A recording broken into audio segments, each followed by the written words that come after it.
Bon, ben, je crois qu'on va pouvoir y aller. Donc, bonjour à tous. Merci d'être venus aussi nombreux malgré la concurrence d'Hugo Clément. Donc, merci d'être venus dans cet atelier qui existe déjà depuis près de 15 ans, depuis les débuts des assises du journalisme.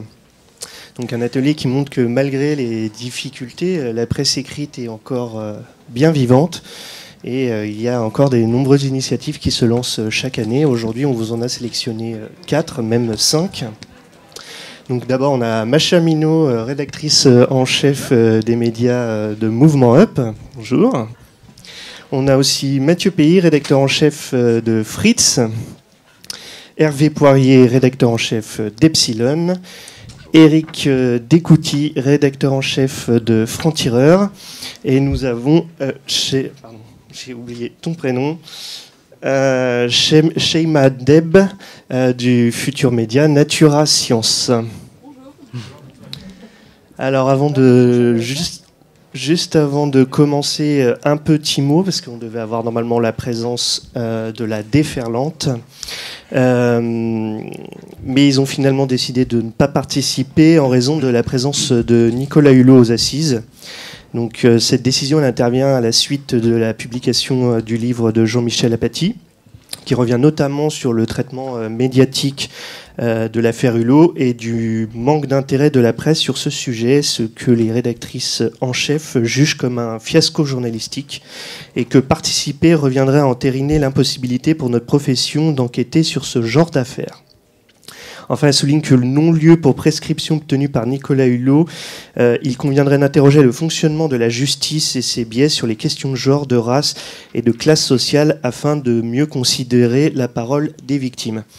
Alors bon, ce n'est pas le sujet de cet atelier, mais par souci d'honnêteté, on souhaitait vous communiquer les raisons de leur absence. Eh bien, on va commencer avec Macha Binot. Donc, je vous mets le magnifique PowerPoint. Je vois rien de l'écran. Il y a un truc qui s'affiche ou pas? Ça va s'afficher. Voilà, ça s'affiche. Et donc, il va nous présenter Mouvement Up. Alors, Mouvement Up, ça existe depuis 10 ans, mais vous avez lancé un magazine il y a 1 an, juste avant le début du Covid. 3 mois avant le début du confinement. Pour vous expliquer, donc effectivement, je suis la rédactrice en chef du Mouvement Up. Le Mouvement Up, c'est un média qui est adossé à un groupe qui s'appelle le groupe SOS, qui est le premier groupe d'intérêt général d'Europe. Je suis la rédactrice en chef des médias et je précise dès à présent que nous avons une charte d'indépendance et voilà, nous ne sommes qu'adossés au groupe SOS, mais nous avons effectivement une ligne éditoriale complètement indépendante du groupe. Je suis arrivée il y a 2 ans et demi dans ce groupe avec pour mission de faire de 5 marques médias 2. Et j'ai entamé ça donc en mars 2019 avec un changement et une fusion de nos médias qui étaient déjà conférences, radio, magazine, papier et digital pour sortir un nouveau média en janvier 2020, un média qui s'appelle Mouvement Up, qui est donc un cross-média, donc toujours avec un format papier. Vous en avez 1 ou 2 exemplaires ici et vous en avez distribué dans toutes les parties communes des assises du journalisme. Donc nous avons un média papier trimestriel. Nous avons aussi des conférences, nous avons des podcasts et nous avons de l'actualité sur le digital. Je fais peut-être un tout petit mot sur la ligne éditoriale du Mouvement Up. Le Mouvement Up, on fait ce qu'on appelle de l'information de solution. Donc pour ceux qui savent, et voilà, je vous précise, en journalisme, quand on fait de l'investigation, on répond à 5 questions. Et nous, on répond à une 6e question qui est « Et maintenant, on fait quoi ?» C'est-à-dire qu'une fois qu'on a compris la problématique, une fois qu'on a répondu au qui, où, quand, comment, quoi, maintenant, on se dit « Et maintenant, on fait quoi ?» Moi, mon job, c'est d'aller voir ce qu'on appelle, nous, dans notre jargon, les acteurs du changement, c'est-à-dire que des gens qui, à leur manière, ont décidé de changer le monde, ont décidé de changer et d'endiguer les problèmes qui existent, que ce soit au coin de notre rue, c'est-à-dire des particuliers, des citoyens comme vous, jusqu'à l'échelle internationale. Et on transmet ça au travers, effectivement, de nos différents canaux médiatiques. Alors pourquoi avoir choisi de se lancer sur le papier? Parce que vous étiez essentiellement présent sur le web. On était aussi sur le papier avec un format qui s'appelait Up le Mag. Mais Up le Mag était aussi un trimestriel que l'on a renforcé. En fait, on était sur un 86 pages, on est passé sur un 148 pages. Et l'idée, ça a été de réfléchir à vraiment une complémentarité des médias. Vous le savez, vous consommez différemment vos médias. Vous êtes dans le métro, potentiellement vous écoutez un podcast. Vous êtes chez vous, vous avez peut-être plus de temps ou à une terrasse de café pour lire un média papier. Vous avez envie de vous inspirer, d'interagir avec des intervenants, vous avez des conférences. Et nous, ça a été notre fonction, en fait, de mettre les médias au service de l'information et non l'inverse. C'est-à-dire qu'à chaque fois qu'on réfléchit à une thématique, à chaque fois qu'on construit des dossiers, on réfléchit quel est le meilleur média pour effectivement transmettre l'information. Donc le média papier existait, on l'a juste transformé, étoffé, parce que le média papier, en fait, c'est notre information la plus froide, c'est-à-dire celle qui a le moins d'obsolescence possible, qui est là pour vous inspirer avec à la fois des concepts, mais aussi des acteurs qui ont déjà pas mal testé déjà leur projet. Et donc on peut vous retrouver dans des librairies, les marchands de presse Alors pour l'instant, on ne s'est pas lancé en kiosque. On est sur abonnement. Vous pouvez nous retrouver, effectivement, on fait des préventes et là on va lancer une prévente pour le prochain numéro sur KissKissBankBank. Et ensuite on est présent bien évidemment sur notre digital et vous pouvez l'acheter sur notre boutique sur le digital. Je vous donne un off, on est en train de travailler. Alors, ce confinement, il y a eu un avant, un après. Effectivement, quand en mars 2020, on m'annonce, alors que mon média vient de se lancer, un début de confinement, et quand on fait des conférences, je peux vous dire que c'est assez glaçant. Effectivement, on a décidé d'aller plus loin. Donc, on s'adapte à cette situation-là et on a décidé d'aller plus loin dans l'expérience parce que ce que je ne vous ai pas précisé là, et je suis désolée, c'est que je suis aussi rédactrice en chef d'un média qui s'appelle Respect Mag. Respect Mag, c'est un média qui donne la parole à la différence. Et nous, et je vous le donne un off là, c'est qu'en mars prochain, on va vers un nouveau média qui va fusionner en fait les problématiques et les enjeux sociétaux et les problématiques et les enjeux environnementaux, parce qu'en fait, l'un n'est pas dissocié de l'autre. Et donc, on est en train de travailler depuis le début du confinement à justement un projet autour de ces enjeux-là, encore une fois, dans la culture de solution, pour comprendre, parce que c'est notre job de média, de vous faire comprendre les problématiques, mais aussi de vous montrer qu'il y a des solutions. Le seul problème, et je pense qu'on pourra en parler autour de cette table, c'est que on vous en parle pas. Voilà. Et donc, nous, notre idée, c'est de vous en parler encore et encore et encore. Alors, vous utilisez divers supports, donc vous utilisez des podcasts, vous êtes même lancé dans la radio, mais je crois que vous êtes bientôt à la fin de la radio. On est à la fin de la radio. La fin de la radio. Et je peux expliquer pourquoi. Ouais, c'est intéressant, justement. Pourquoi plusieurs supports comme ça Alors, on a effectivement donc ce support papier qui nous permet, nous, et là je vous ai mis donc pour les 3 dernières couvertures pour vous donner les typologies de thématiques que l'on traite. Sur le mois de décembre dernier, on est allé travailler sur l'entreprise comme le nouvel acteur du changement, au-delà du citoyen, au-delà du politique et l'institutionnel. Il y a aussi maintenant une place de l'entreprise dans le changement, et donc comment est-ce que certains entrepreneurs se saisissent de ces enjeux sociétaux et environnementaux. Ensuite, on est allé questionner le capitalisme. Est-ce qu'on le garde, on le garde pas? Et si on le garde, qu'est-ce qu'on change à l'intérieur? Et donc le dernier numéro qui était sur la culture engagée. Et donc pour vous expliquer, effectivement, on a plusieurs canaux. On a le média papier qui est un média d'information froide. On a aussi des conférences. Alors, on a bien évidemment un média digital qui vous permet tous les jours, en fait, d'être tenu au courant d'une actualité qui n'est pas l'actualité chaude, qu'on laisse faire à des confrères que l'on a qui, effectivement, que ce soit des médias d'ailleurs nationaux ou des médias de la PQR, qui savent très très bien battre ce qu'on appelle bâtonner, ou en tout cas traiter l'information très chaude. Nous, on se saisit de ces actualités-là, on prend un peu de temps pour aussi réfléchir et construire cette actualité complémentaire qui est donc l'information de solution. Ensuite, on a décidé de faire, effectivement, on a des conférences qui s'appelaient avant les Hub conférences, et pour les Parisiens qui peuvent être là, effectivement, c'est des conférences qui fonctionnent plutôt bien. Et notre volonté au travers des conférences, c'est que les intervenants puissent interagir avec le public. Et c'est pour nous extrêmement intéressant de voir en fait les questions du public pour que les intervenants sachent en fait les questions de fond qui se passent dans la société. Et effectivement, on avait radio et podcast, qu'on a un studio d'enregistrement à Paris pour ça. La radio, ça nécessite du temps, et je vous le dis d'autant plus que j'ai commencé la radio, j'avais l'âge de 15 ans, j'ai écrémé toutes les radios locales de mon sud-ouest natal et les radios nationales, parce que je suis passée par Radio France. Et effectivement, c'est un métier, il faut du temps, il faut des équipes, et donc on a décidé de se concentrer plus sur les podcasts que sur la radio. La seule chose qu'on va conserver de la radio, c'est qu'on va garder des temps de live. C'est qu'en fait, la radio, on était sur la TNT, communément appelé le DAB+, c'est-à-dire la radio numérique.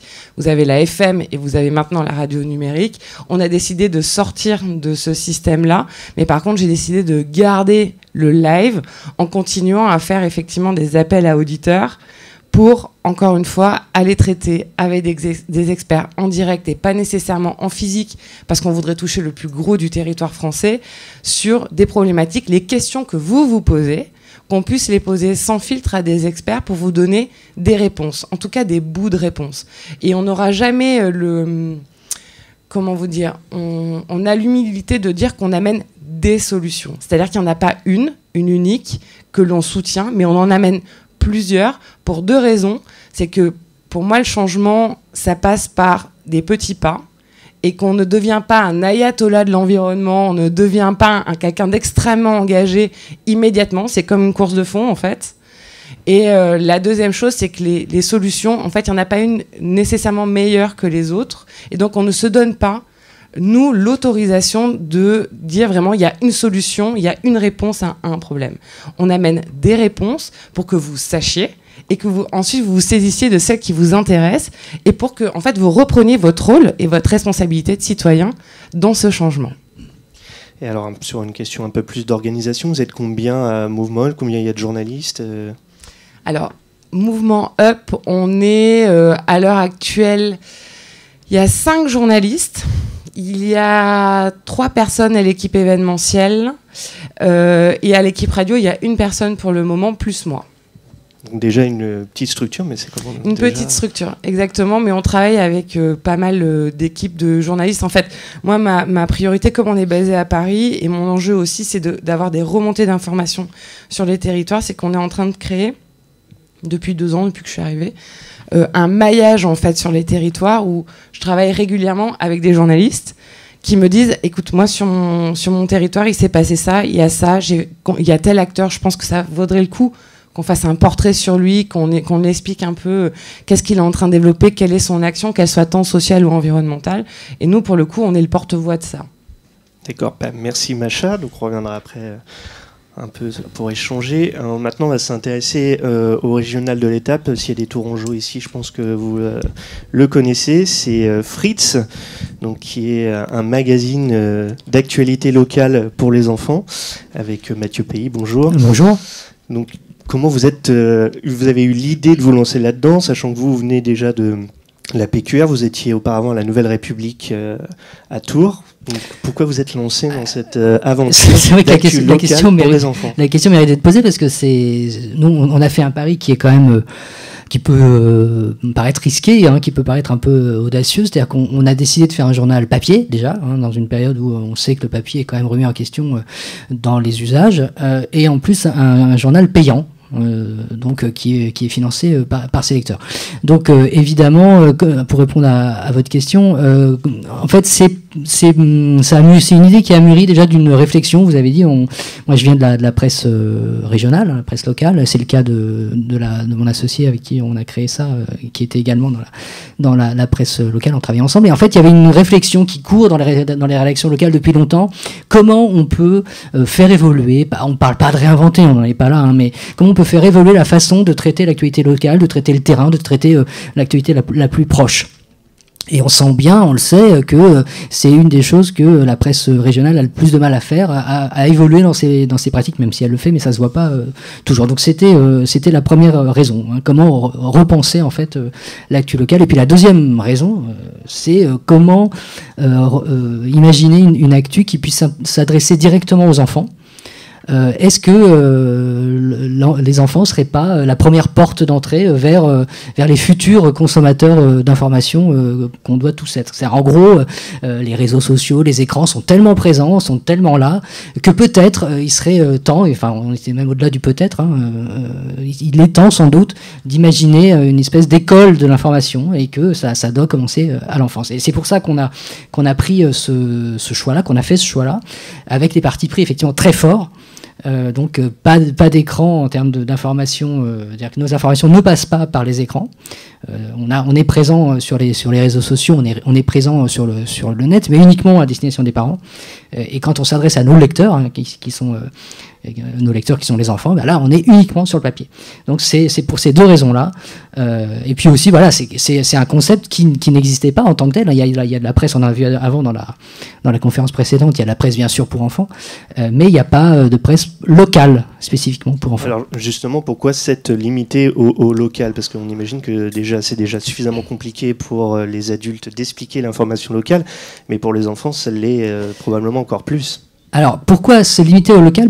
Parce que, en fait, on se limite et on se limite pas. En fait, on a une zone de diffusion qui est une zone locale, parce que, en fait, nous, notre credo, c'est de dire aujourd'hui le papier mass média, le papier de bâtonnage, comme on parlait à l'instant, il est sans doute ces jours sont comptés. C'est-à-dire que quand on veut donner de l'information à un grand nombre de personnes, c'est clair que la radio, c'est clair que la télé, c'est clair que les réseaux sont plus efficaces. Donc nous, ce qu'on se dit, c'est que plus l'information elle est ciblée, plus l'information elle s'adresse à une catégorie précise d'auditeurs, et plus on a une chance de la toucher par le papier. Et donc, au contraire, le fait que notre zone géographique soit restreinte, que notre public soit vraiment circonscrit, c'était pour nous un gage de réussite. On sait à qui on parle, ils sont à côté. Il y avait aussi la notion de circuit court, qui est extrêmement à la mode, mais Fritz, c'est un journal, c'est pas pour rien que c'est à la mode, c'est parce que c'est un mouvement de fond. C'est un journal qui est fait à Tours, qui est imprimé à Tours par des journaux tourangeaux et qui est lu à Tours, enfin en Indre-et-Loire. Donc il y avait ce côté-là. Donc pour nous, c'était pas une restriction, c'était plutôt au contraire la charpente en fait du projet. Donc vous parlez de circuit court, on peut vous retrouver où c'est qu'on peut acheter Fritz? Alors, on est essentiellement diffusé sur abonnement, on va dire à 90% c'est de l'abonnement, mais on a aussi quelques zones, quelques points de vente qui sont les grands relais que il y a sans doute des touristes dans la salle. Il y a à la boîte à livres, donc c'est une grande librairie indépendante, une librairie spécialisée pour les enfants qui s'appelle Libre Enfant. On a quelques kiosquiers aussi qui jouent le jeu avec nous. On a une dizaine de points de vente en physique qui permet, en fait, pour nous c'est plutôt de l'hameçonnage en fait. C'est-à-dire que vous voulez voir à quoi ressemble Fritz, allez acheter un numéro dans un de ces points de vente, vous allez le voir, vous allez l'avoir en main, et comme ça, si ça vous plaît, vous allez pouvoir avoir une démarche d'abonnement qui passera donc par les parents, prescripteurs, via le site internet. Et donc vous aviez 500 abonnés, si je dis pas de bêtises, en janvier dernier. Vous êtes à combien maintenant? On est toujours à peu près sur des étiages, sur ces étiages-là. C'était très intéressant à la conférence d'avant. L'enjeu pour la presse enfant, c'est le réabonnement. Puisque la conquête de l'abonnement, c'est lourd, c'est cher, c'est compliqué. Ce qui compte, c'est que les gens se réabonnent. Et là, on est sur une politique de terrain. Qui est enfin possible, parce que je pense qu'on va tous, on s'est tous lancés, je pense, autour de cette table à un moment un peu compliqué. Et pour nous, le moment était d'autant plus compliqué que nous, notre terrain de jeu, si je puis dire, c'est la récré, c'est l'école, et que les écoles pendant longtemps, elles étaient fermées. Et donc en tout cas, c'était pas fermé, mais enfin, elles ont été un moment fermées, mais surtout, c'était compliqué d'entrer dans les écoles. Donc là, maintenant que c'est de nouveau possible, on commence ce travail de labourage de terrain qui va nous permettre d'avoir des réabonnements et d'avoir de réassurances par rapport à notre public. Et là aussi, même question que pour Macha, vous êtes combien dans l'équipe de Fritz? Et si on peut aussi avoir l'anecdote sur le nom Fritz, pourquoi vous avez choisi ce nom pour les noms tourangeaux? Oui, voilà. Fritz, en fait, mais c'est assez intéressant parce que c'est une question même à Tours qu'on nous pose quand même souvent. Les enfants nous la posent un peu, mais pas trop, parce qu'ils le savent. À Tours, il y a un éléphant qui est empaillé, qui a eu une vie difficile d'ailleurs, et qui a eu la malchance de mourir à Tours lors d'une tournée du cirque Barnum. À la fin le siècle dernier. Voilà, et donc il est exposé dans le jardin des Beaux-Arts. Donc c'est un peu la mascotte tourangelle. Tous les enfants de Tours et d'Indre-et-Loire passent un jour ou l'autre rendre une petite visite à Fritz. Donc quand on dit Fritz, l'enfant tourangeau, enfin au sens large, normalement il tilte sans problème. Et puis après il y avait aussi la notion d'animal qu'on s'approprie, hein, l'éléphant, le côté sympathique. Il y a pas mal de héros pour enfants qui sont des éléphants, donc ça matchait bien. Voilà pour Fritz. Et après il y avait l'équipe. Alors l'équipe, on est évidemment une petite équipe, même si on est adossé à une structure un petit peu plus étoffée. En fait, Fritz est édité par une agence éditoriale qui s'occupe également d'un hebdomadaire bien connu à Tours qui s'appelle TMV.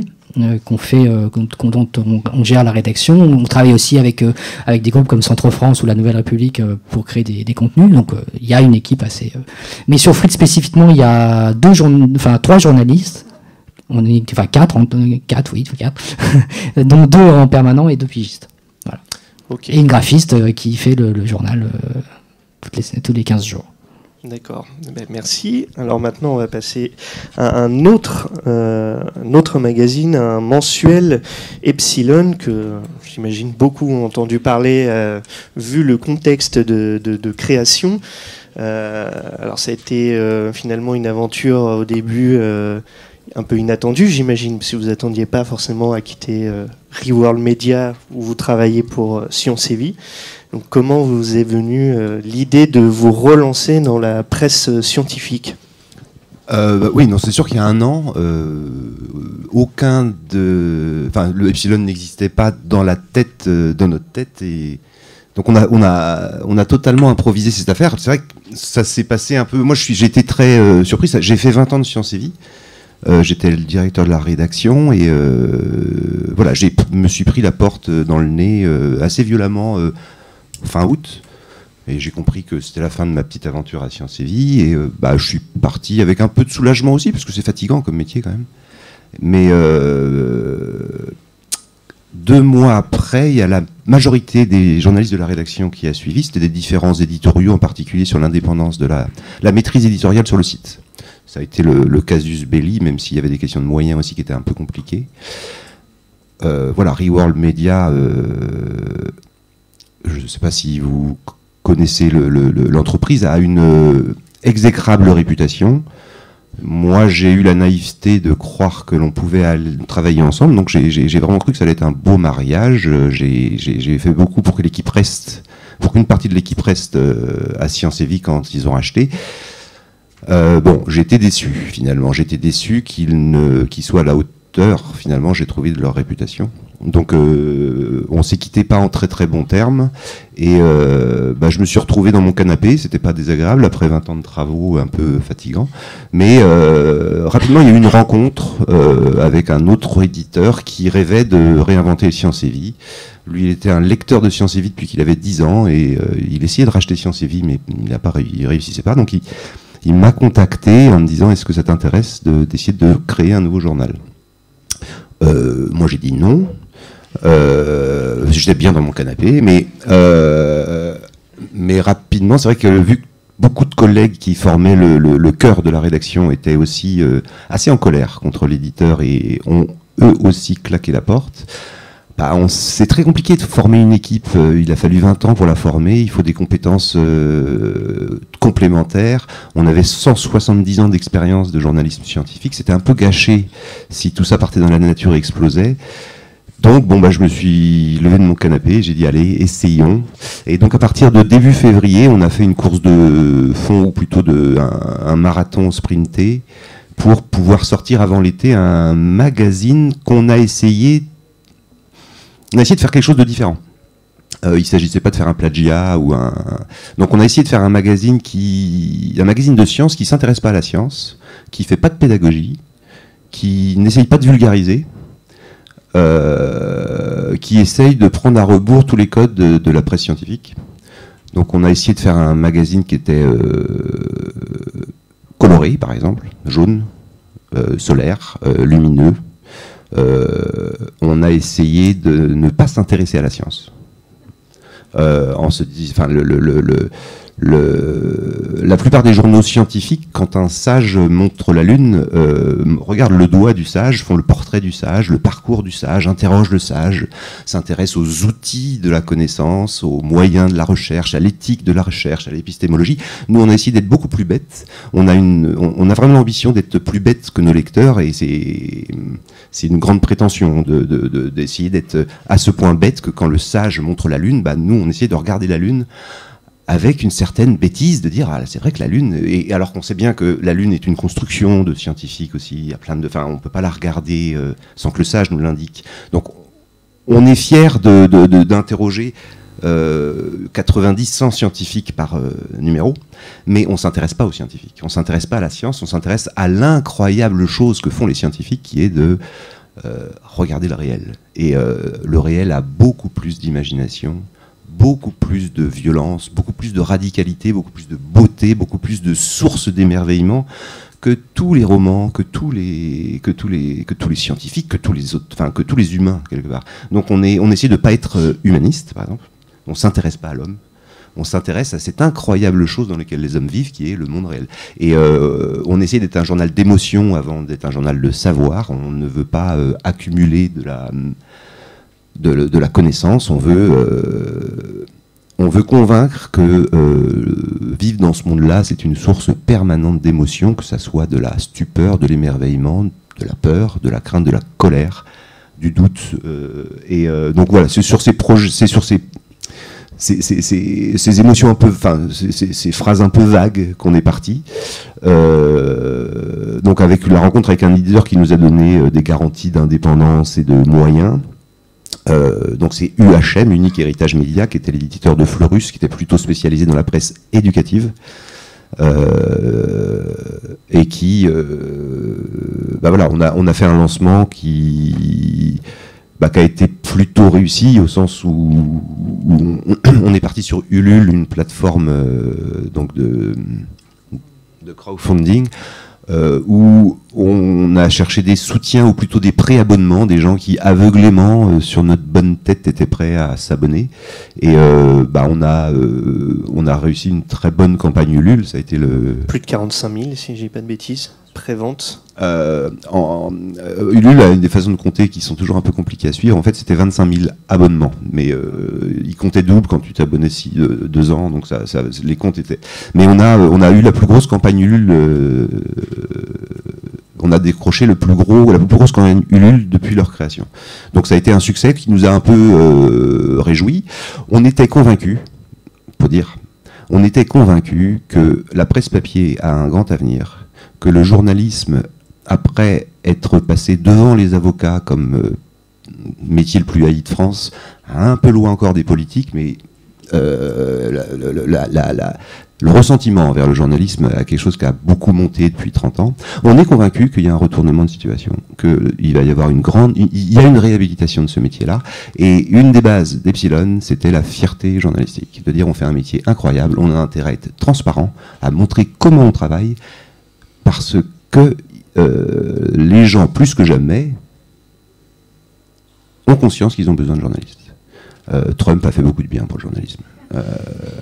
Donc on a eu beaucoup de chance, parce qu'on a été au bon timing. On a eu,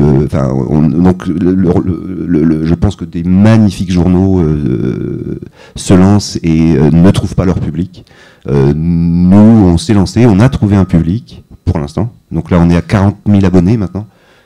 J'allais dire le bilan déjà, vous êtes au 5e numéro. Ouais, on boucle demain le 5e numéro. Donc mais on a 40 000 abonnés et on a vendu 35 000 en kiosque. Disons. Donc c'est au-delà des objectifs, c'est en deçà de l'équilibre. Donc c'est que le début, mais on voulait, parce qu'on est très prétentieux, on voulait faire un média grand public. Qui vendent beaucoup, dont l'équilibre ne serait atteint que s'il est très diffusé. On est face à des monstres en France. Il faut savoir qu'il y a une particularité française unique au monde, la pénétration de la presse scientifique populaire, grand public, c'est unique en France. Il y a un autre pays où il y en a un peu, c'est les États-Unis. Un troisième pays, c'est la Russie. Un quatrième, c'est la Chine. En Italie, en Angleterre, en Espagne, en Allemagne, il n'y a pas l'équivalent. Et la France est très loin devant sur le nombre de lecteurs de magazines scientifiques grand public.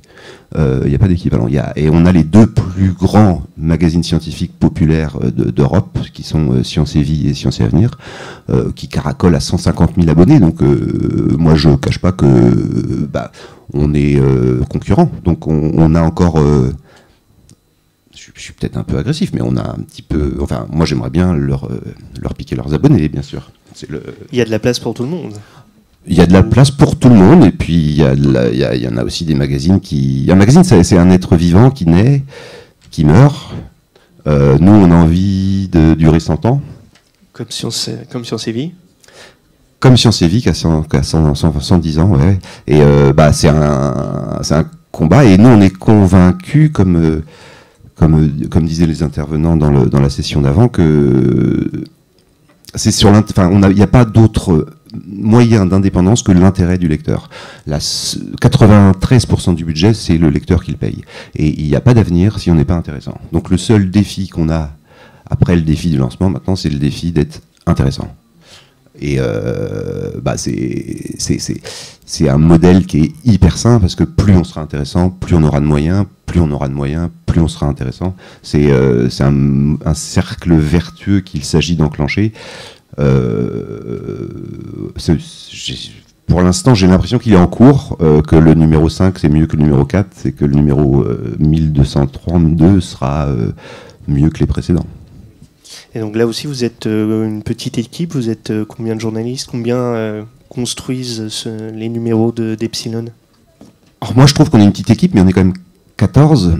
Donc c'est pour ça que la ligne d'équilibre budgétaire est compliquée à trouver. C'est très très dur, c'est très long, ça demande beaucoup de travail de faire un magazine scientifique mensuel d'actualité scientifique. 14 qui tous venaient de notre vénérable journal qu'on a servi, si ce n'est avec talent, en tout cas avec fidélité pendant de nombreuses années. Donc on se connaît très bien, on forme une équipe très soudée, avec des compétences donc complémentaires, comme je disais, mais on est nombreux, et il s'agit là de trouver un moyen de nourrir toutes ces familles maintenant. Ok, merci. On va maintenant parler de deux médias qui ne se sont pas encore lancés, mais qui vont être dans les prochaines semaines, les prochains mois, avec d'abord Éric Decouty pour Franc-Tireur. Alors Franc-Tireur a un hebdomadaire, donc qui vient faire la concurrence là de l'actualité. Vous n'êtes pas aussi spécialisé que les médias que l'on vient de voir. Pourquoi vous êtes lancé dans cette bataille des hebdomadaires ? Déjà, moi, je peux dire que je suis très content d'entendre des projets de presse écrite, parce qu'on a dit pendant longtemps ces derniers temps que la presse écrite était morte, elle était quasiment enterrée, et de voir ces projets qui ont été créés et qui marchent, je trouve que c'est très réjouissant, et ça nous donne encore plus d'optimisme. Franc-Tireur, donc nous, on est un journal qui n'est pas encore arrivé, mais que vous n'allez pas tarder à découvrir. Je vais vous annoncer qu'il sera en kiosque le 17 novembre. Et on est en fabrication de numéro 0. La genèse de ce projet, c'est une rencontre en fait entre un petit groupe de gens et un industriel. Ce petit groupe de gens, c'est 4 personnes. C'est donc moi, Christophe Barbier, qui était l'ancien directeur de l'Express, Caroline Fourest, que vous connaissez sans doute, et Raphaël Enthoven. Et c'est parti d'une idée assez simple, d'une colère en fait, une exaspération devant le discours politique ambiant, les radicalités, les extrémismes de tout poil, le populisme pour faire simple. Moi j'avais commis un petit essai l'année dernière autour du thème du populisme, et c'est à travers différentes discussions qu'est né le projet, et de faire un hebdo un peu différent, je vais vous en parler juste après. Et donc de cette réflexion-là et de cette envie de faire de la presse, une rencontre avec un industriel nouveau sur le marché de la presse française qui s'appelle CMI, nouveau qui a 2-3 ans maintenant, qui a pris pied sur le marché français, qui a racheté une partie du groupe Lagardère et qui est propriétaire de Marianne, un industriel tchèque, et qu'on a rencontré et qui nous a dit bah bingo, moi ça m'intéresse aussi d'une presse indépendante. Ça peut paraître surprenant, mais il nous a donné les moyens de fonctionner et une indépendance éditoriale en garantie. Donc voilà pour le cadre technique. Alors après, c'est quoi Franc-Tireur? Donc c'est un hebdo, mais vous le verrez dans quelques jours et quelques semaines, qui n'a strictement rien à voir avec ce qu'on peut voir sur le marché des news généralistes traditionnels, de l'Observateur à l'Obs maintenant, au Point, l'Express et autres, Marianne, etc. C'est un hebdo qui sera du papier journal avec un format singulier. Ce ne sera pas le 1 du tout, mais ce sera original dans sa forme, à moindre coût, 2 €. Et je vais arriver à ce qui est le plus attendu, c'est en tous les cas on l'espère, c'est le contenu. Et le contenu, je vous l'ai dit, notre matrice, notre ligne éditoriale, c'est l'engagement contre les extrémismes, le populisme, la radicalité, avec ce slogan qui est un peu connu mais qu'on a décidé de faire nôtre, c'est « La raison est un combat ». Et on avait pensé à un temps intitulé l'hebdo, appelé l'hebdo Combat, malheureusement, en référence évidemment à Camus. Malheureusement, le titre il est pris au sens, il n'est pas utilisé, mais il existe, il y a un propriétaire et qui évidemment ne veut pas le céder, donc on a renoncé à appeler Combat, parce que ça nous aurait bien plu, la jolie référence à Camus. Donc on s'est rabattu en quelque sorte sur Franc-Tireur, et je vous dirai peut-être pour ceux qui s'interrogent sur pourquoi le Franc-Tireur, la genèse de ce titre, ça n'est pas totalement anecdotique. Donc Franc-Tireur, c'est cet engagement contre les populismes, contre les intégrismes, contre tous les extrêmes en fait. Et l'idée de la raison, c'est de dire que finalement dans le débat politique et dans le débat médiatique aussi, on peut essayer de remettre de la nuance et de la rationalité. C'est ça, cet engagement, un engagement fort. D'aucuns ont dit dans les dernières semaines, la presse a commencé à parler du sujet, à gloser un peu, que c'était un projet centriste. On me posait la question tout à l'heure. Les gens mettent les étiquettes qu'ils veulent, ça n'a pas beaucoup d'importance. Mais centrisme, ça renvoie à un concept mou, et c'est pas notre idée, bien au contraire. C'est d'abord, c'est un positionnement politique qui n'est pas politicien au sens d'une chapelle, mais qui est un engagement pour des convictions. Encore une fois, c'est la raison et le combat contre les extrémismes. Pour aller, parce que je ne veux pas parler trop longtemps, comment il va fonctionner ? C'est une singularité par rapport à des journaux plus traditionnels. Et moi, j'ai fait beaucoup de titres dans la presse parisienne, et régionale d'ailleurs aussi. Ça va être un peu différent. Notre idée, c'est un journal qui fera 8 pages, donc sur un format assez proche un format tabloïd, donc assez proche du Monde.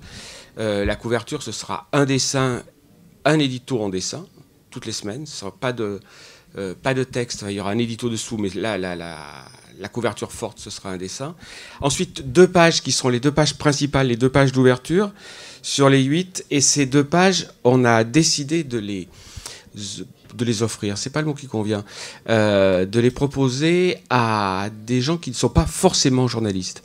On a constitué une équipe que nous appelons une équipe de francs-tireurs, c'est-à-dire des gens qui partagent évidemment notre ligne éditoriale, ça va sans dire, mais surtout qu'on considère comme des experts, en tous les cas des gens qui ont une crédibilité pour parler de différents sujets. Alors je vous donne quelques exemples. Il y a Philippe Aguillon, pour ceux à qui ça dit quelque chose, qui est en économie, Brice Couturier, Jean Garrigue, Rachel Kahn aussi, donc Raphaël Enthoven, j'en ai parlé, et une kyrielle de Abnouch Almani, je pourrais les énumérer comme ça. On a constitué une équipe d'une quinzaine, 25 personnes, Jean-Claude Mailly pour les questions sociales, des gens qui partageaient nos convictions, enfin notre engagement, et qui avaient envie d'apporter une parole un peu distincte, de rationalité dans le débat. Donc le journal se décomposera avec ces 2 pages, avec une conférence de rédaction le plus proche possible du bouclage pour être en phase avec l'actualité du moment, et chaque papier qui sera court. L'idée, c'est d'avoir des engagements courts, en forme d'édito pertinents, sur les sujets que nous choisirons d'aborder. passé ces 2 pages, donc à peu près 8 ou 9 papiers dans ces 2 pages, un journalisme un poil plus traditionnel juste après, c'est 2 pages qui sera consacrée à un sujet d'investigation. Moi, j'ai passé une grande partie de ma carrière à faire de l'investigation et ça me semblait évident que dans un journal comme ça, l'investigation, c'est un combat, c'est un engagement extrêmement fort et donc ça ne pouvait pas en être autrement. Donc il y aura chaque semaine une grosse enquête qui sera très lourde, là pour le coup, c'est 16 000 signes, donc c'est 2 pleines pages consacrées à un seul sujet, sans donner de révélation, ça n'en est pas tout à fait une des premiers numéros, parce qu'on les a déjà bouclés en partie, et notamment sur ces enquêtes froides qui demandent beaucoup de temps de travail, donc c'est pas quelque chose qui s'improvise d'une semaine sur l'autre. On va avoir une grosse enquête sur les réseaux intellectuels de Zemmour, et une autre enquête aussi sur la folie QAnon, avec une plongée... Vous verrez si vous lisez ce que j'espère. Et je souhaite, qui est absolument passionnante, sur la folie complotiste. Soit dit en passant, je ne l'ai pas dit assez, mais une grande part est consacrée dans les pages du début à le démontage du complotisme, des fake news, parce que ça aussi, ça participait beaucoup à notre désir de créer ce journal, c'est d'essayer de sortir du délire, d'un certain nombre de délires ambiants. Voilà, donc là on est 2, 4, 5, 6. Ensuite il y a 2 pages qui seront des pages qu'on espère plus légères, mais toujours dans le même ton, avec des chroniques et plus à une dimension plus culturelle. Et puis une dernière page qui sera consacrée à un portrait. Et je dis ça avec le sourire parce que je suis passé et j'ai dirigé la rédaction de Libé pendant quelques années, donc je dis ça sans aucune malice, mais un portrait qui sera en fait l'anti-portrait de Libé, ou plutôt le retour au portrait de Libé d'il y a très longtemps. Vous êtes peut-être trop jeune pour vous en souvenir, mais le portrait qui était corrosif et piquant, aujourd'hui qui est un autre genre, souvent brillant. Mais notre idée à nous, c'est de faire un portrait... si j'étais provocateur, je dirais à charge. Ce n'est pas tout à fait ça. En tous les cas, ce sera... Pour faire simple, c'est ce qu'on s'est dit. Il y a des gens qui nous énervent, qui nous agacent dans le débat public, parce qu'ils sont omniprésents. Ça peut être le cas pour nous. D'ailleurs, on peut exaspérer aussi des gens. Et bien, ça va être d'aller de faire le portrait, voir un peu qui ils sont. Voilà, rapidement résumé. Cela dit aussi... C'est un journal papier, donc c'est un choix premier et fort, comme pour mes collègues ici. Mais c'est aussi forcément, il y aura forcément du numérique aussi, avec un autre format, parce que c'est le format édito qu'on déclinera avec des vidéos. Mais encore une fois, on sera très présent sur le site et sur les réseaux sociaux. Mais le pari de l'industriel nous a soutenus aussi, et moi je considère que c'est courageux. C'est le choix du papier, et c'est notre choix premier. Et on espère de tout cœur que ça va marcher. Merci. Et au-delà des éditorialistes, vous êtes combien à la rédaction de Franc-Tireur ? Donc, pardon. On a une équipe, il y a une équipe technique, c'est une équipe moyenne. On va fonctionner avec je vais dire 4, 5, 6, une douzaine de permanents dans un premier temps. Et ensuite, pour les équipes d'enquêteurs, on a constitué une équipe d'enquêteurs, parce que comme je vous le disais, c'est des enquêtes longues, souvent difficiles, ambitieuse. Et pour ceux qui connaissent un peu l'enquête, ça peut aussi ne pas déboucher, c'est-à-dire qu'on peut travailler pendant très longtemps sur un sujet pour finalement déboucher sur quelque chose qui ne mérite pas une production. Donc on a constitué une équipe d'enquêteurs qui seront payés en tant que pigistes, et puis nos francs-tireurs qui seront aussi membres de l'équipe, mais rémunérés, si c'est ça la question, en tant que pigistes. Donc on a une équipe de permanents d'une douzaine, quinzaine de personnes, tout compris, avec l'équipe de journalistes techniques, et ensuite entre 25-30 personnes de collaborateurs, pas forcément permanents, mais qui seront là quasiment permanents. Et là, donc, sur l'origine du nom Franc-Tireur, alors vous n'avez pas pu avoir combat, donc pourquoi Franc-Tireur ? Alors, Franc-Tireur, là, c'est amusant parce que là, et c'est bien normal, la première, quand on a fait des tests lecteurs et tests, la première question, ça renvoyait au FTP, aux Franc-Tireurs partisans de la résistance communiste. Alors, plein de gens nous ont dit, mais c'est quand même bizarre qu'une identification avec le PC pour un journal qui se veut, allez, au centre, ou en tous les cas contre les radicalités. Et en fait, une chose qu'on connaît peut-être pas assez, c'est que le premier mouvement de résistance s'appelait Franc-Tireur, qui a d'ailleurs donné naissance à un journal, au tout début, avant les francs-tireurs partisans, qui était le mouvement des francs-tireurs qui étaient les radicaux, qui étaient hors des chapelles classiques, qui était un mouvement de résistance, à dire centriste, allez, osons le mot, et qui ensuite a donné les francs-tireurs partisans. Donc c'est en référence à ce premier mouvement de francs-tireurs. Et puis franc-tireur, c'est un joli mot, c'est un mot de résistance, d'ailleurs qu'elle soit centriste, communiste ou quoi que ce soit, c'est un mot qui nous convient bien. En plus, c'est l'idée de résister, de tirer, même là, si c'est simplement avec des mots, et ça nous a bien plu. Voilà. D'accord, merci. Alors, le dernier média qui va se lancer, donc, si j'ai bien compris, dans quelques mois, Natura Science, avec Sheima Deb, la rédactrice en chef. Alors, en quoi consiste Natura Science? Si j'ai bien compris, pour l'instant, vous serez uniquement sur le web. Alors exactement, c'est ça. Alors Natura Science, c'est un petit peu particulier. Donc c'est un média qui existe déjà. Donc on va dire que plus que d'être dans une phase de lancement, on est dans une phase de renaissance.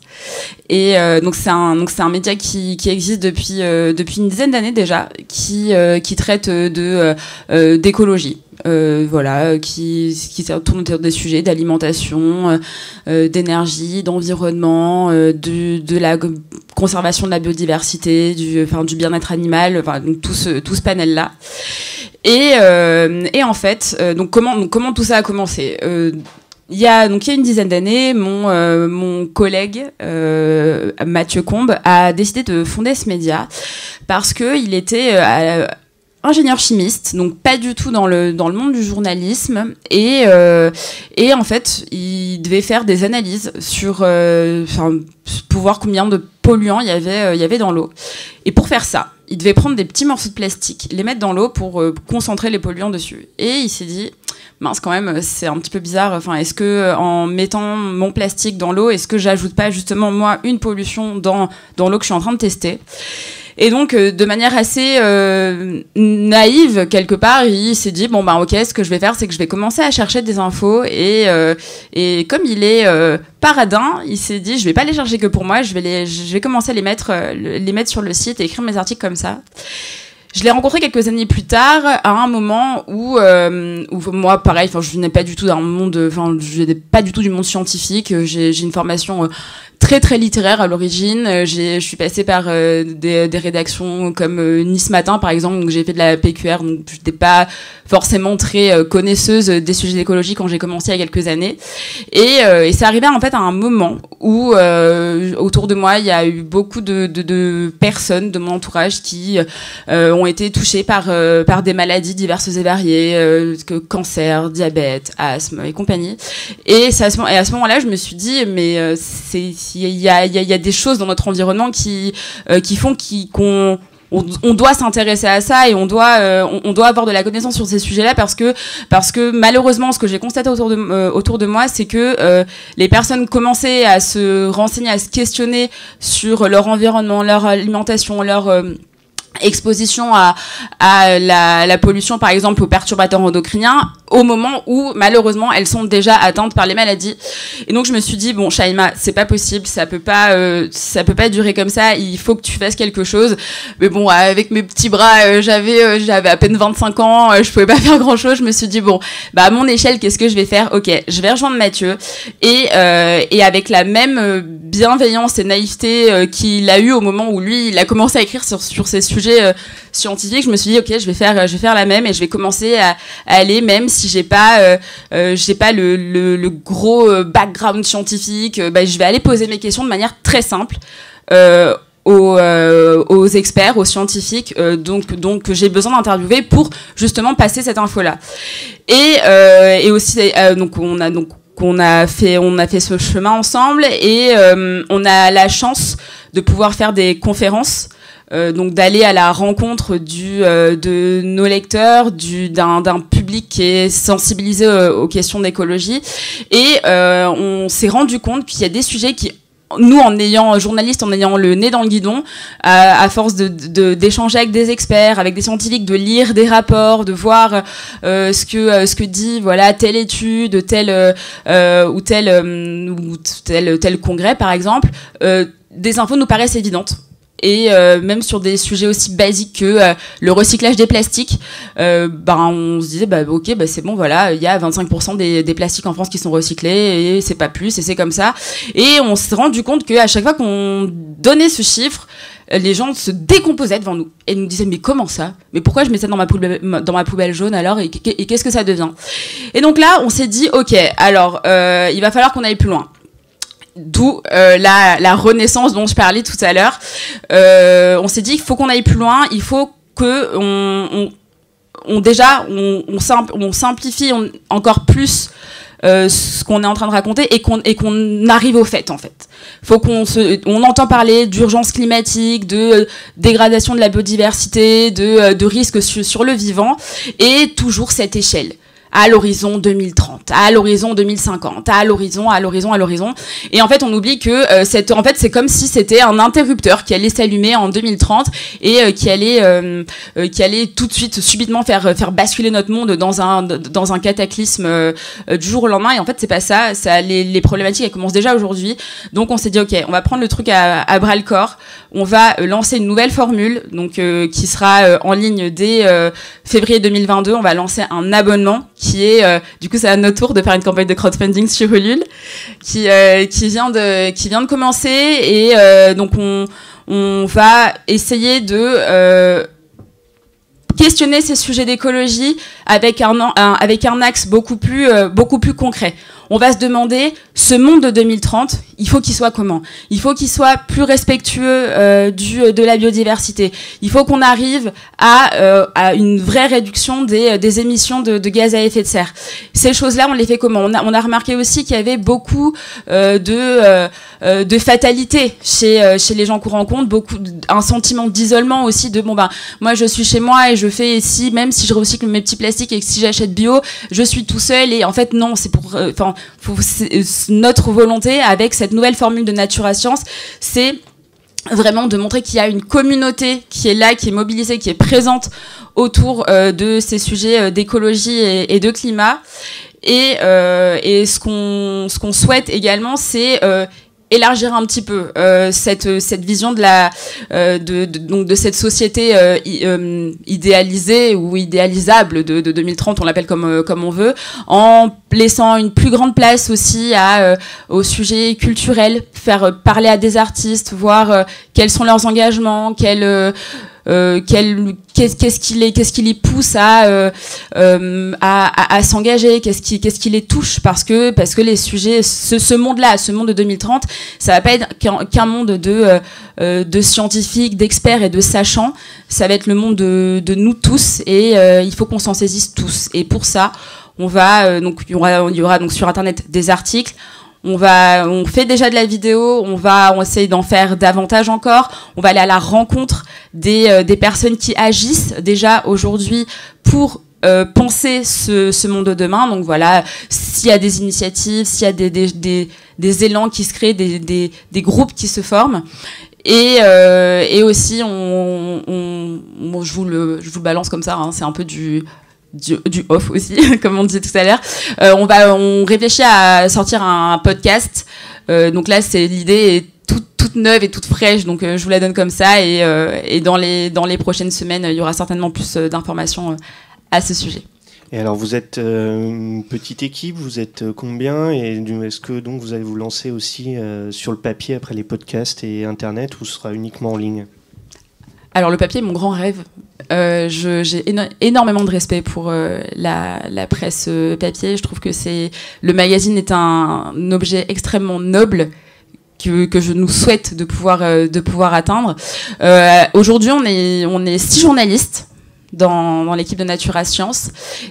Pour le moment, on va dire à moyen terme, on reste 100% en ligne, et on est complètement et aussi pourquoi l'abonnement, c'est parce qu'on est complètement indépendant, on n'a pas de publicité, on a fait ce choix là pour peut-être un petit peu complexifier la vie, mais on pense que c'est un choix qui est salutaire pour pour assurer notre démarche de sincérité, d'honnêteté qui est essentielle quand on traite de ces sujets-là.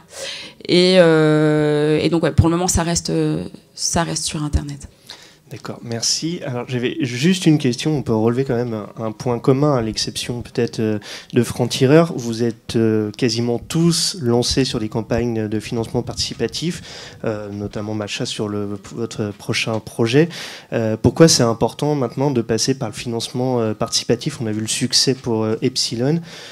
Qu'est-ce que ça a comme avantage? Est-ce que c'est plus facile de convaincre les industriels de vous suivre dans vos projets?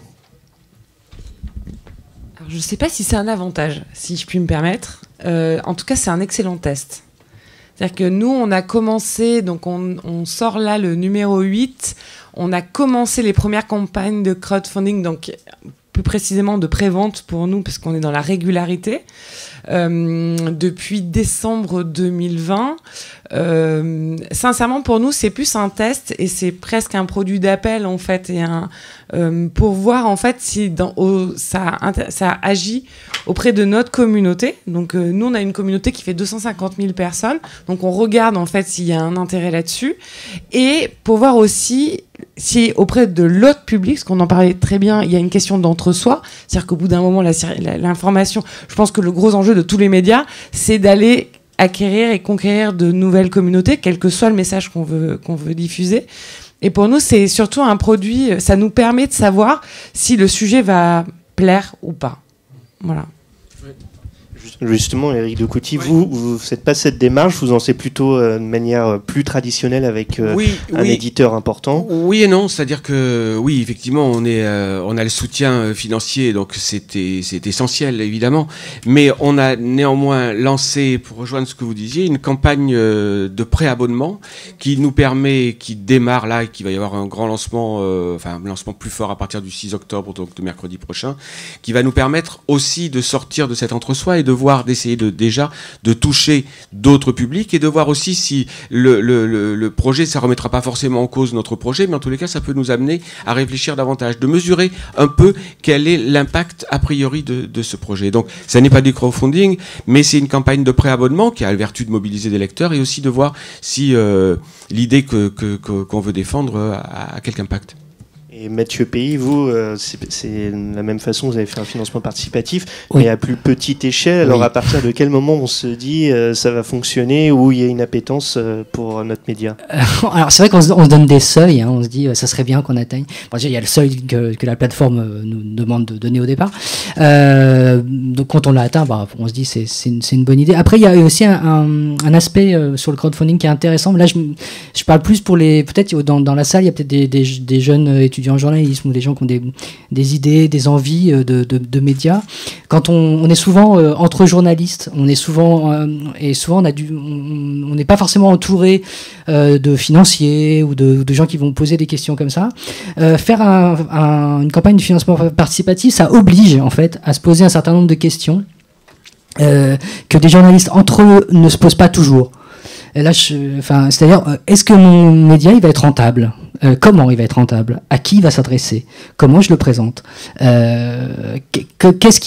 je le présente de façon simple, de façon explicite? Je vais lâcher un mot terrible, mais faire un petit peu de wording marketing, quoi. C'est quoi mon produit? Et penser son média en termes de produit, c'est souvent très difficile pour les journalistes, ce que je comprends parfaitement. Mais c'est aussi une démarche indispensable pour assurer la pérennité économique de son produit, quelle que soit l'échelle. Parce que moi, je crois beaucoup, en fait, qu'aujourd'hui, il y a vraiment des échelles très différentes dans les médias et tous les médias sont tout aussi respectables, qu'ils soient microscopiques, enfin tout petits ou très très gros. La question, en fait, du financement va être la même. Qu'on parle de quelques milliers d'euros ou qu'on parle de centaines de milliers d'euros. Donc ça veut dire que le journaliste doit maintenant avoir plusieurs casquettes. Il doit être à la fois donc rédacteur, il doit être photographe, mais il doit aussi penser à la rentabilité économique de son titre. Il doit être aussi comptable. Sans l'être forcément. Je ne dis pas qu'il faut intégrer ça à notre pratique, parce qu'après il peut y avoir des biais. Non, il faut avoir conscience que l'acte de journaliste s'inscrit dans une démarche aussi économique. À moins vraiment de faire un journal sans business model, ce qui est plus compliqué, quoi. Moi, je me méfie beaucoup des mécènes ou des institutions qui pourraient, par des reversements, redistribuer de l'argent aux médias. Je suis convaincu que plus le média se doit d'être intéressant, de capter l'attention du lecteur et de tisser une relation de confiance par l'abonnement, et de le convaincre de s'abonner, plus le média sera intéressant.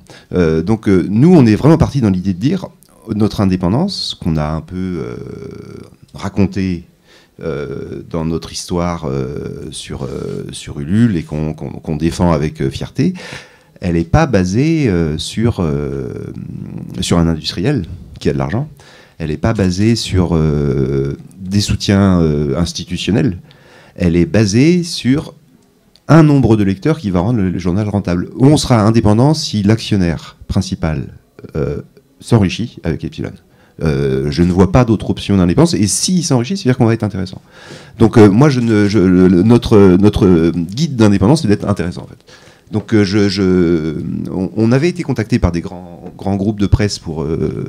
moi, du fond de mon canapé, j'avais eu quelques coups de fil d'autres prestigieux groupes, mais je trouvais ça beaucoup plus sain d'aller vers un petit groupe d'éditeurs qui n'a pas de moyens énormes, et qui, ça nous donne l'impérieuse nécessité de trouver notre lecteur. Donc la campagne Ulule là-dessus, c'était une formidable opportunité de s'ouvrir au plus grand monde, mais plus généralement, la question d'indépendance, elle n'a pas d'autre voie, je trouve, surtout dans le cercle vertueux de la qualité, que de trouver un nombre suffisant de gens intéressés pour soit racheter tous les mois dans Epsilon dans les kiosques, soit s'abonner pendant 20 ans. Et vous avez... Alors... Oui, pour rebondir, moi je suis assez d'accord avec ça, évidemment, de toute façon c'est essentiel, mais il faut pas... C'est les lecteurs, c'est notre capacité à avoir des lecteurs, de toute façon, qui assurent notre vie et notre survie. Je dirais simplement que moi j'ai fait beaucoup de journaux avec mon grand âge aujourd'hui, et j'ai vécu auprès d'éditeurs qui étaient pénibles, et j'ai vécu aussi avec des éditeurs qui étaient des industriels et qui laissaient une véritable indépendance, je ne vais pas les énumérer ici, une véritable indépendance aux journalistes. Donc le groupe industriel sur lequel on s'adosse n'est pas forcément mécaniquement à tout coup le méchant qui va rogner sur l'indépendance des journalistes. On peut travailler dans des groupes avec une puissance industrielle forte et y être indépendant. Et est-ce que justement vous aussi vous avez signé une charte d'indépendance avec votre actionnaire, à l'instar d'Epsilon ou de Mouvement Up ? Non, on n'a pas signé. Vous savez, je pense à un exemple particulier. J'ai signé une charte à un moment dans un journal sur laquelle tout le monde s'asseyait joyeusement. Donc c'est bien. L'indépendance, c'est comme pour tout, c'est un combat. C'est quelque chose qui se défend, qui s'arrache, qui s'obtient. Et là, je vous rejoins, c'est un combat journalistique. C'est pas parce qu'on va signer une charte que c'est une garantie d'indépendance. C'est important, mais c'est pas forcément une garantie d'indépendance. L'indépendance, c'est notre travail, c'est ce qu'on fait, c'est nos convictions. Et c'est un match de tous les jours. Après, ouais, je voulais aussi ajouter un point sur le pourquoi du crowdfunding.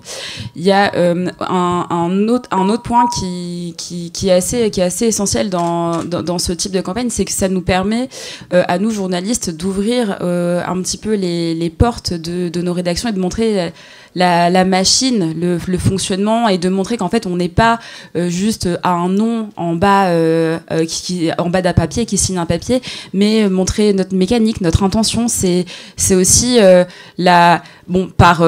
par page internet interposée, certes, mais c'est un rendez-vous aussi, la campagne de finance de crowdfunding. C'est bien évidemment que c'est un moment où on se pose des questions de paliers, d'argent qui va entrer dans les caisses, parce qu'il y a un enjeu de vie du projet, de continuité, de suite, c'est vrai, mais c'est aussi un moment où on peut se poser et dire notre projet c'est ça, on vous présente ce qu'on fait, pas simplement par le biais de lisez un article chez nous, voilà notre ligne éditoriale, vous pouvez la deviner en lisant 1 ou 2, 3 articles, mais plus notre sincérité elle est là, et ça incarne plus, et ça crée un lien qui est a fortiori essentiel dans une période dont on parlait tout à l'heure de méfiance ou de défiance à l'égard des journalistes.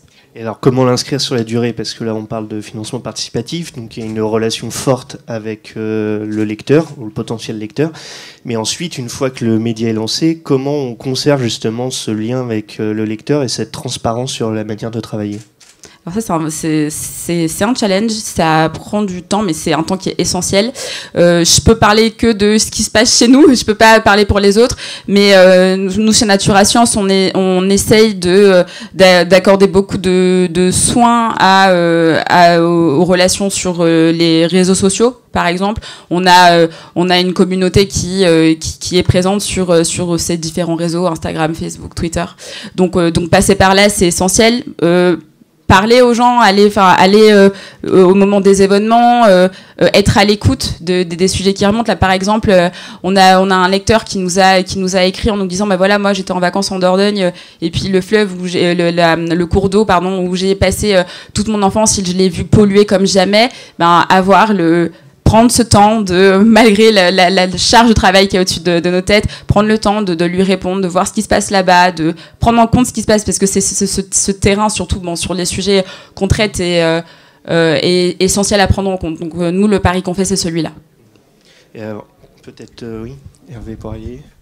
Nous, on essaye d'instituer une politique sur le long terme, de citer toutes les personnes qu'on a interrogées, de bien dire quand on a une citation qu'elle est issue d'un entretien fait par Epsilon, de mettre toutes nos sources sur le site et d'avoir un courrier de lecteurs le plus agressif possible envers nous. C'est-à-dire qu'on sélectionne plutôt ceux qui ne sont pas contents pour essayer de dégager cette transparence qui est la base de la confiance et qui elle-même est la base de la fidélité.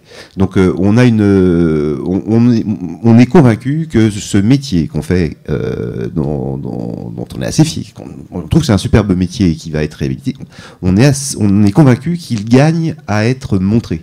C'est quoi les techniques journalistiques? C'est quoi le travail journalistique? Comment est-ce que le journal se fait? Le journalisme gagne à être transparent. Ça évacue énormément de fantasmes. Et après, c'est un travail qui est très fatigant. Ça demande énormément d'énergie. Autant le dire que c'est pas un travail, enfin, je sais pas s'il y en a des jeunes qui veulent s'y consacrer, c'est pas un métier de feignant. Donc autant le dire, je pense qu'il faut être assez fier de l'incroyable énergie qu'il faut faire pour faire un article. Les 100 personnes interrogées, il faut le faire. Donc je pense que la transparence est la garantie. Je rejoins tout à fait les discours avant. C'est la garantie de qualité, la garantie de confiance. Et donc je pense que les médias ont peut-être été trop dans une tour d'ivoire à ne pas montrer leur fabrique, et que, alors une des questions, c'est est-ce qu'on doit inviter des lecteurs aux conférences de rédaction? Là, ma réponse, je suis très méfiant parce que j'ai pas envie que les sujets soient sortis publiquement, mais ça pourrait aller jusqu'à des ouvertures comme ça. On est assez fiers en fait de la façon dont on travaille et on n'a rien à cacher. Et vous, Macha Binou, vous êtes allé un peu plus loin puisque Mouvement Up fait aussi de l'éducation aux médias. Ouais. Donc en quoi cette diversification est importante pour Mouvement Up? Alors pour vous expliquer, en fait, effectivement, Mouvement Up, on a ce cross-média-là. On a aussi 2 autres business units. C'est qu'on a une agence qui fait de l'accompagnement et du conseil en communication dans la transition. Donc on accompagne des grands groupes sur les sujets de transition économique, transition environnementale et transition sociale, pardon. Et effectivement, on a décidé de pousser le curseur de l'implication des médias auprès de certains publics, et notamment des jeunes publics. Et on a donc une cellule d'éducation critique aux médias. En fait, ce sont des journalistes qui partent à la rencontre des collégiens, des lycéens, qui partent dans les centres culturels, les MJC, etc., pour expliquer en fait comment se construit l'information et pour éviter effectivement de tomber dans le registre de la fake news et effectivement de se faire avoir par un réseau social qui vous fournit une information qui n'est pas nécessairement la bonne. Effectivement, on part auprès de ces publics-là. Et l'autre moyen d'interaction, si je puis me permettre aussi par rapport à la question initiale, c'est que nous, on fait des comités, on a des comités de lecteurs où en fait on réunit régulièrement des gens pour nous dire ok, quels sont les enjeux que vous souhaiteriez voir traités parce que par manque de compréhension. Et effectivement, bien évidemment, on a le courrier du lecteur qui ne nous rate pas sur la coquille d'orthographe et sur effectivement d'autres enjeux tout particuliers selon les thématiques. Et enfin, on fait des enquêtes de satisfaction. C'est-à-dire que notamment, régulièrement, après la sortie de nos magazines ou bien après nos conférences, etc., on envoie en fait à notre communauté 5 questions pour savoir en fait quels sont les points d'ajustement qu'on doit avoir pour continuellement nous améliorer. L'idée étant de ne pas nous adapter à notre communauté, c'est-à-dire que vraiment pour le coup on garde notre ligne éditoriale, mais par contre il y a des enjeux de compréhension sur lequel effectivement on essaie de s'améliorer parce que les choses vont très vite dans la consommation, dans les usages du lecteur, de l'auditeur, de la personne qui vient de voir en conférence. Donc on essaie de continuellement courir après ça. Mathieu Pays, vous, votre public est un peu plus particulier.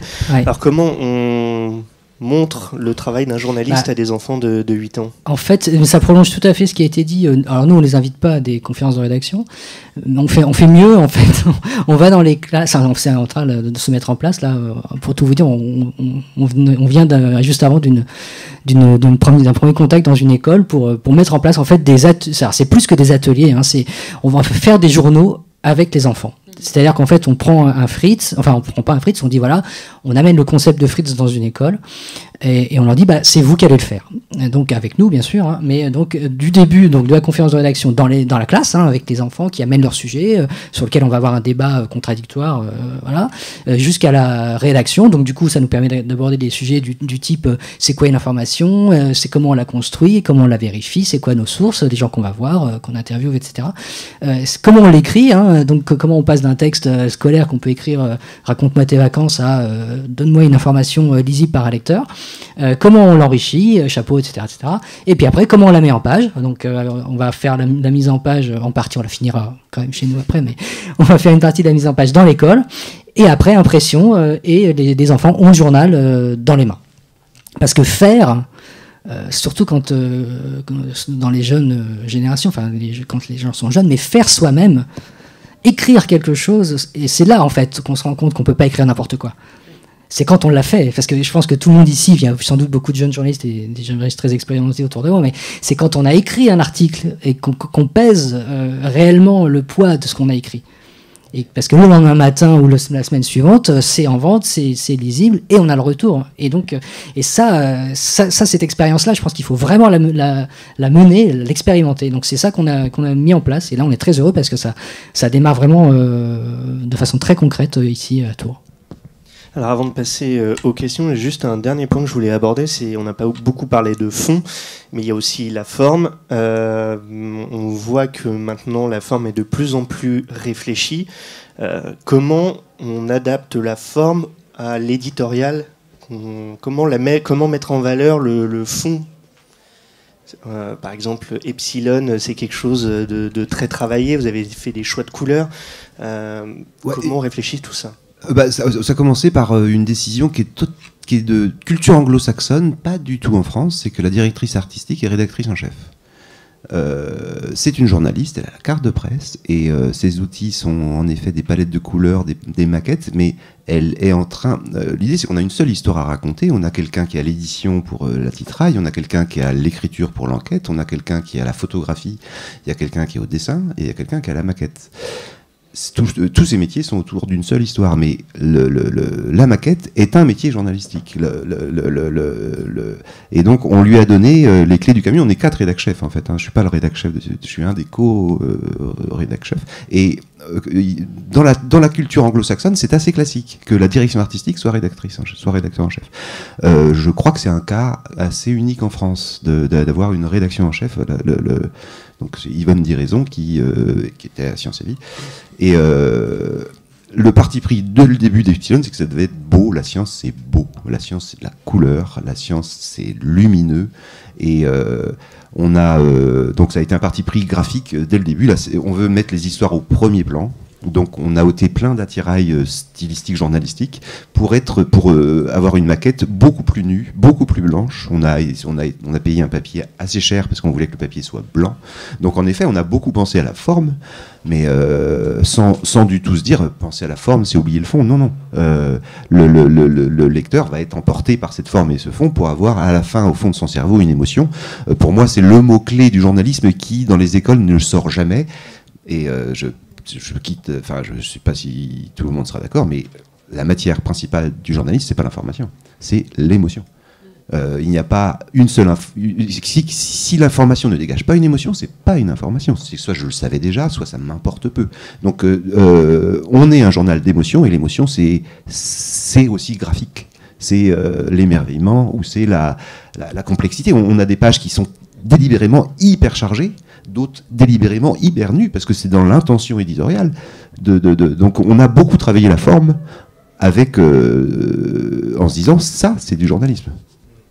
Autant qu'une enquête approfondie sur l'arnaque de la reforestation, par exemple.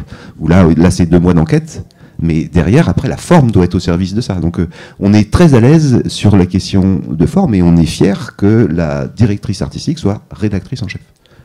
Éric Decouty, les hebdomadaires, il y a une charte graphique un peu très codifiée. Comment vous avez réfléchi justement à la forme de Franc-Tireur ? On pourrait débattre de l'émotion, de l'information à l'émotion, on pourrait en débattre, on ne serait pas forcément tout à fait d'accord, mais ça n'est pas le sujet.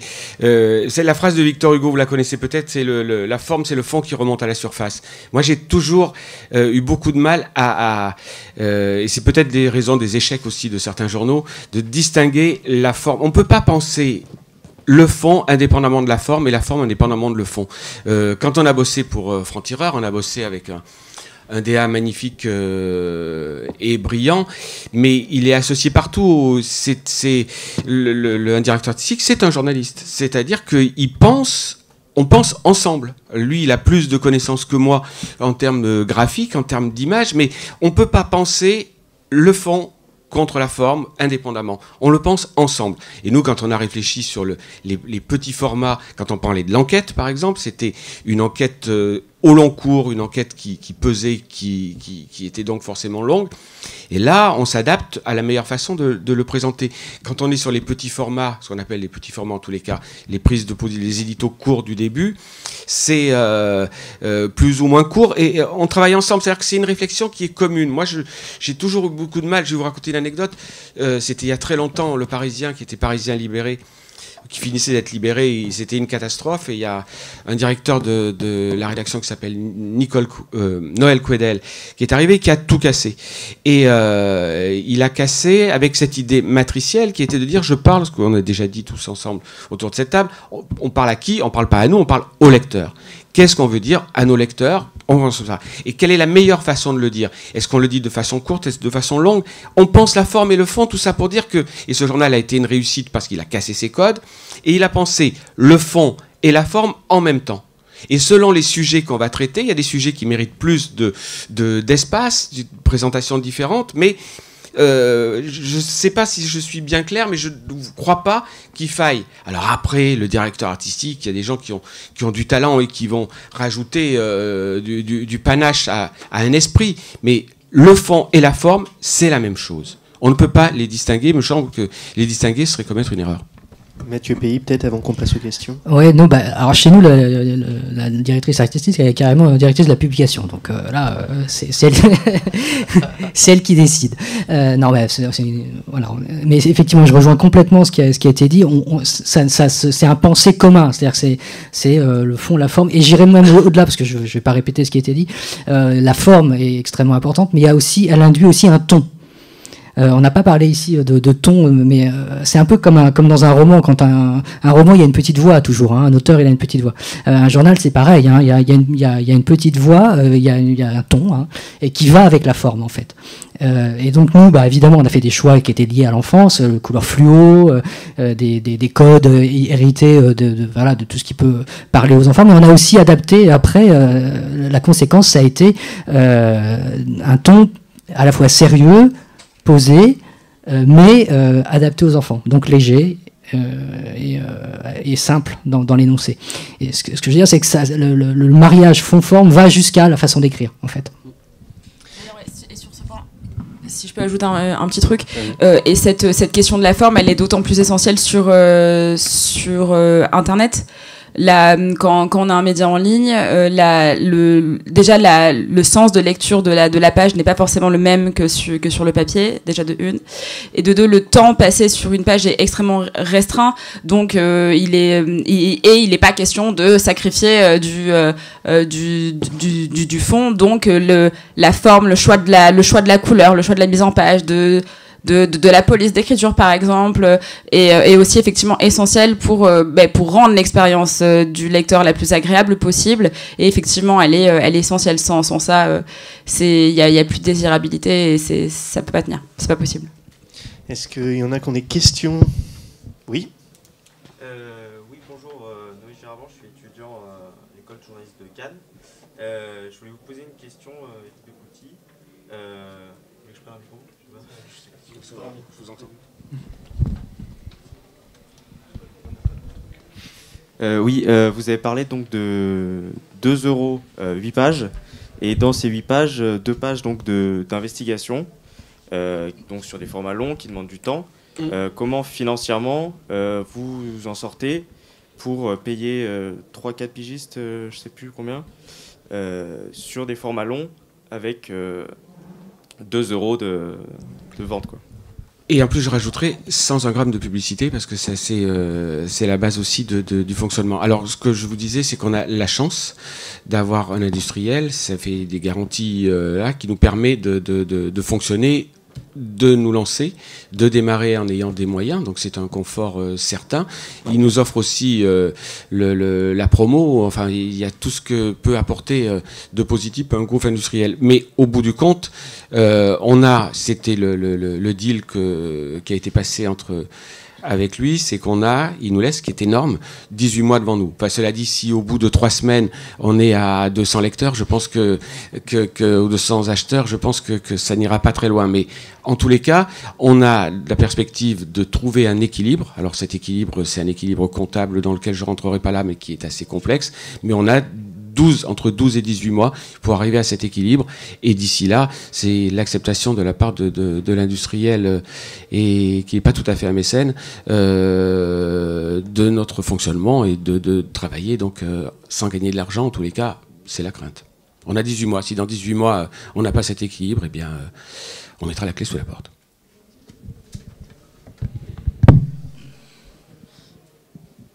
Bonjour, Elliot Francom aussi de l'école de journalisme de Cannes. J'avais une question pour continuer justement sur ces financements parce que je trouve ça particulièrement intéressant. Je voulais savoir par rapport au crowdfunding justement, est-ce qu'il y avait un plan B si ça ne marchait pas, si au final sur la plateforme il n'y avait pas de prévente, que les gens n'achetaient pas forcément le magazine, est-ce qu'il y avait un plan B ensuite financièrement où le magazine mettait directement la clé sous la porte? Là, c'est une question pour tout. Alors, ce serait extrêmement dangereux de miser toutes ces pièces sur le crowdfunding. Je pense que tout le monde dira la même chose. Le crowdfunding, ça fait partie. Donc, quand on lance un produit, que ce soit un magazine ou un magazine papier, je veux dire, ou un abonnement sur Internet comme nous, par exemple. Donc il y a cette campagne-là, mais il y a aussi d'autres canaux de diffusion. Il faut se faire connaître par d'autres moyens déjà. Puis en plus, après ça dépend des médias. Il y a peut-être d'autres sources de revenus qui sont pas qu'elles soient publicitaires ou pas. Enfin, c'est pas notre cas. Nous, on n'a pas de publicité, mais il y a d'autres choses. Enfin, mais effectivement, si tous les médias se disaient ok je me lance sur KissKiss, BankBank ou Ulule et je verrai ce qui se passe dans 45 jours, et si dans 45 jours j'ai pas ma jauge, et je mets la clé sous la porte. Là vous voyez, tout à l'heure par exemple quand on parlait de l'exemple d'Epsilon où il y a eu beaucoup, dans le cas de nous tous en fait, il y a eu énormément de travail de fait, énormément de journalistes mobilisés, ça peut pas se jouer que comme ça, c'est pas possible. Hervé Poirier, Mo Macha. Alors juste d'abord, je tiens à vous remercier de dire que vous êtes journaliste et en même temps vous pensez business model, parce que je suis désolée de vous contrarier, mais je considère que on peut être journaliste et aussi arrêter de séparer le service commercial du service de rédaction dans un média, parce que pour le coup ça fonctionne ensemble. C'est comme avec les DA, c'est comme avec tout le monde, c'est que maintenant il y a un business model et le business model il faut le suivre. On pourrait faire toute une réunion et toute une thématique autour des business models. pour le coup, je te fais part d'une autre. Effectivement, les préventes ne sont pas la dominante de notre modèle économique. On a un modèle économique qui est diversifié, dans le sens où, tu vois, le financement de conférences, c'est un business model. Le financement de nos papiers sont un autre business model. Et l'idée étant qu'il y ait une complémentarité, notamment avec aussi l'agence. C'est pour ça qu'on a une diversification des activités. Le crowdfunding n'étant que un bout, une part, en fait, de l'activité et de l'entrée d'argent. Et je rejoins complètement ce qui a été dit. On ne peut pas se lancer dans un média. Et je te le dis d'autant plus que j'ai été producteur de médias avant de rentrer au mouvement Up. Tu ne peux pas, en fait, monter un projet avec uniquement comme première source d'entrée un crowdfunding. C'est trop compliqué. Donc effectivement, cette diversification par la publicité, par effectivement l'accompagnement d'un partenaire, par aussi ce qu'on appelle le love money, hein, c'est-à-dire ton premier entourage, ton premier cercle qui va effectivement faire le pari avec toi de l'entrepreneur. C'est voilà, il faut cette diversification là, sinon c'est à penser à moyen terme ou à long terme, ça risque d'être plus compliqué. Oui, quelque chose à ajouter? Non, mais c'est sûr que se lancer dans une aventure comme chacun de nous ici le fait, faut accepter un énorme risque d'échec. Là, nous, on est convaincus qu'on va continuer l'année prochaine, mais c'était pas sûr il y a 6 mois il y a beaucoup de journaux il y a une barre à 6 mois ou alors 3 semaines même. Enfin, pour un hebdo, c'est un peu plus, le rythme est plus, mais faut accepter ce risque-là. Et nous, on était à la base, on pensait pas faire de crowdfunding. L'idée est venue assez tard, finalement. C'était plutôt une bonne idée pour nous, mais le business, après, c'est pas une entreprise si différente d'une autre. C'est-à-dire qu'il y a quelqu'un qui va mettre de l'argent sur la table, qui va espérer un retour sur investissement, une rentabilité à 2 ans et un retour sur investissement à 4-5 ans. C'est une entreprise. On est quand même dans un. Moi, je trouve que, je suis pas spécialement capitaliste. Mais je crois beaucoup au bienfait du capitalisme dans le journalisme, c'est-à-dire le devoir de rentabilité par l'intérêt qu'on a aux lecteurs. Donc ce monde sauvage où les journaux sont là pour mourir, pas être défendus coûte que coûte s'ils ne trouvent pas le lecteur. Moi, je suis assez pour cette sauvagerie sanguinaire parce que c'est comme donc ouais, on a accepté d'aller dans un univers hyper concurrentiel. Vous voyez les kiosques, c'est une sauvagerie, c'est incroyable. C'est violent.